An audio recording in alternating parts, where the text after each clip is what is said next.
विद्रोह की शुरुआत के तात्कालिक कारण थे? ऑप्शन 1, व्यपगत का सिद्धांत लॉर्ड डलहौजी द्वारा दिया गया था, हड़प की नीति अपनाई गई थी। और अगर ऑप्शन 3 की बात करें तो मेरठ में 10 मई 1857 को विद्रोह की शुरुआत की गई थी। All of the above is right. अब थोड़ी सी हम ऑपरेशन करें, देखें द रिवोल्ट ऑफ 1857 यानी 1857 का रिवोल्ट क्या होगा। अब थोड़ी सी आज के ज्ञान के बारे में समझते हैं, ये कहानी कहां है। ठीक है, देखो आगे 1857 के विद्रोह को स्वतंत्रता का प्रथम युद्ध के बारे में जाना जाता है, ये बात फैक्ट है, वी नो दैट, हमें पता है, आपको भी पता है। 1857 के विद्रोह को, अब एक चीज समझना, मॉडर्न इंडिया में 1857 का रिवोल्ट, अब चाहोगे आप लोग अलग से पढ़ें, लेकिन सर यहीं पे 1857 के रिवोल्ट की जानकारी आपको मिल जाएगी, तो अलग से टाइम क्यों देना, अलग से टाइम क्यों देना, इसलिए एक एक चीज समझ के जाना। 1857 के विद्रोह को 1857 के महान विद्रोह या सिपाही विद्रोह के रूप में भी जाना जाता है। मेरठ में 10 मई 1857 को विद्रोह शुरू किया गया था। और पता है विद्रोह की शुरुआत किसने की? मंगल पांडे ने की थी। कब किया? 29 मार्च 1857 को बैरकपुर छावनी, जो कहां है? यह बंगाल में पड़ता है, बंगाल में पड़ता है। 34वीं एनआई से संबंध था, 34वीं नेटिव इन्फेंट्री से बिलोंग करता था वो। और 29 मार्च 1857 को इसने विद्रोह कर दिया और 8 अप्रैल 1857 को फांसी पे लटका दिया गया। 8 अप्रैल 1857 को इसको फांसी पे लटका दिया गया था। ठीक है, उस समय गवर्नर जनरल कौन थे? ये क्वेश्चन बार बार आता है। लॉर्ड कैनिंग उस समय गवर्नर जनरल थे, यानी कह सकते हैं कि भारत के अंतिम गवर्नर जनरल लॉर्ड कैनिंग और भारत के प्रथम वायसराय लॉर्ड कैनिंग ही हुए। सेना में एनफील्ड राइफल्स के शामिल होने के कारण विद्रोह शुरू किया गया था।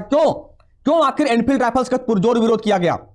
रीजन बिहाइंड, राइफलों में इस्तेमाल होने वाले जो कारतूस थे सुअर की चर्बी और गाय की चर्बी बने होते थे, जिसे बंदूक में लगाने के लिए मुंह से काटना होता था। अब समझिए, सुअर की चर्बी है तो मुसलमानों को प्रॉब्लम, गाय की चर्बी है तो हिंदुओं को प्रॉब्लम।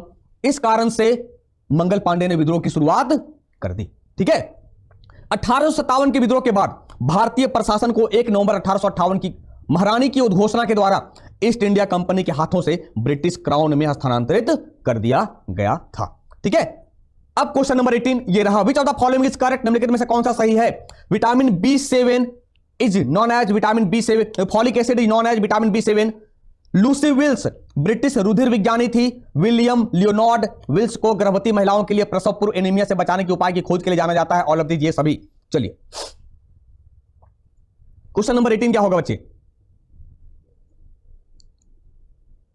अब बताओ 1100 अभी भी हैं, 1100 बच्चे अभी भी हैं, लेकिन लाइक्स नहीं करेंगे, कसम खा के आना है घर से यार। कम से कम हमें कैसे पता चलेगा कि मैं आपको समझा पाया हूं?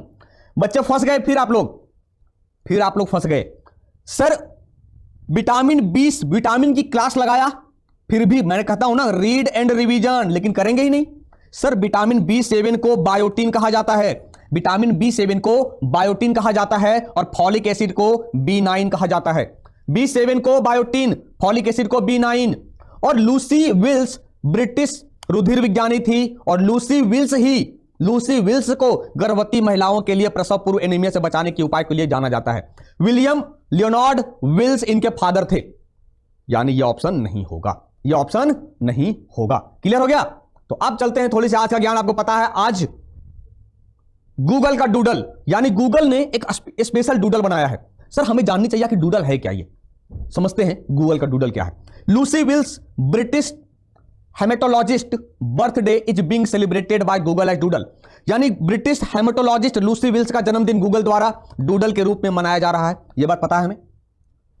गूगल के डूडल में लूसी विल्स को एक प्रयोगशाला में दिखाया गया है कि डूडल में उसकी टेबल पर ब्रेड के कुछ टुकड़े और एक कप चाय भी दिखाई गई है। लूसी विल्स एक डॉक्टर थी जो मूल रूप से इंग्लैंड की रहने वाली थी। जन्म इनका 10 मई 1888 को हुआ, इसलिए आज गूगल ने डूडल बनाया है। मृत्यु इनकी कब हुई? 26 अप्रैल 1964 को। मृत्यु कब हुआ? 26 अप्रैल 1964। आप पता है ये 1928 में भारत आई है। और लूसी विल्स को गर्भवती महिलाओं के लिए प्रसव पूर्व एनीमिया से बचाने के लिए उपाय की खोज के लिए जाना जाता है। ये मैडम है लूसी विल्स। 1928-1933 के बीच भारत उस समय आई जब बॉम्बे में कई श्रमिक गर्भवती महिला कुपोषण और एनीमिया रोग से जूझ रही थी। एनीमिया रोग से जूझ रही थी जब ये आती है और उन्होंने शोध किया और खमीर ईस्ट से एक मेडिसिन बनाया और ये जब गर्भवती महिलाओं को दिया गया तब पता लगा कि ये काफी बेनिफिट है। तब वो शोध करती है और बताती है कि फॉलिक एसिड का खुराक जो विटामिन B9 है महिलाओं के स्वास्थ्य के लिए आवश्यक है। और उसके बाद से विश्व में डॉक्टर गर्भवती महिलाओं के लिए फॉलिक एसिड को महत्वपूर्ण मानते हैं। महत्वपूर्ण मानते हैं। क्लियर हो गया बच्चे? यहां तक कोई कंफ्यूजन नहीं ना? चलो, नहीं कंफ्यूजन है तो बस वीडियो को लाइक करके जाना। और एक चीज आपके लिए और जानने के पहले याद रहे,